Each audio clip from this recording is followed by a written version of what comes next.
The term harmonic hierarchy is just a fancy way of saying that some chords are more important than others in a composition's harmonic layout.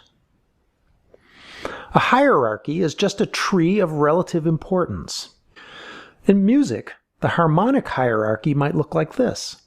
The overall tonic, which you could think of as the key of the piece, consists of at least the tonic and dominant harmonies of the middle level shown here. Every tonal piece has a harmonic structure of tonic, dominant, and tonic. The tonic, dominant, and tonic harmonies of the second level consists of chords, some of which may not be essential, but which add interest and color. I have left the predominant out of this diagram since it's not always present.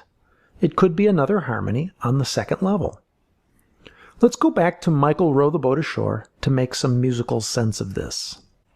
Here's the original harmonization with the essential chords that absolutely have to be there.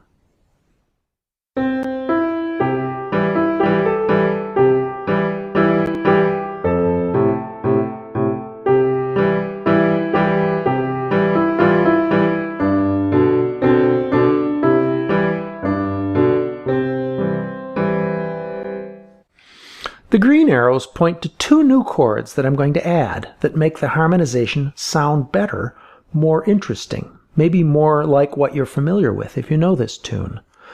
Notice that the second green arrow covers up the original dominant harmony. It turns out that even a dominant harmony can be non-essential. So here's that third level.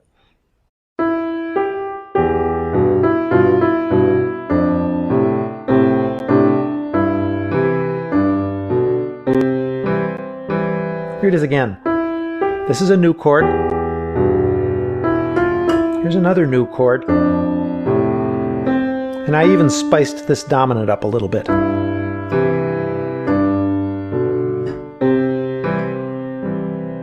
Right, so it sounds a little more colorful, a little more interesting. The chords aren't essential. It sounds fine without them, but they're nice. They embellish the basic harmony. In our harmonic hierarchy diagram, we could show the two green arrow chords underneath the tonic of the second level.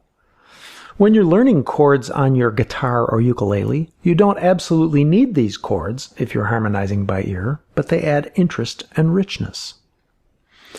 I am obviously oversimplifying. There are many more levels in a long piece of music, and even in some short tunes.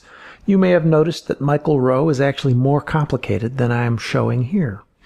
But there will always be several levels of possible chords, and the top level will always be the tonic of the overall key, with the next level down consisting of tonic, dominant, and tonic. Here's what we talked about in this lecture. This is more theoretical music theory than we're going to be doing for a while. But I think it's important to put everything in a musical context so you don't think that all chords are equally likely or important. Some are essential, which theorists call structural, and some are non-essential, that is, embellishing. This is as true in a folk song as it is in a Beethoven symphony, which obviously has many more harmonic levels.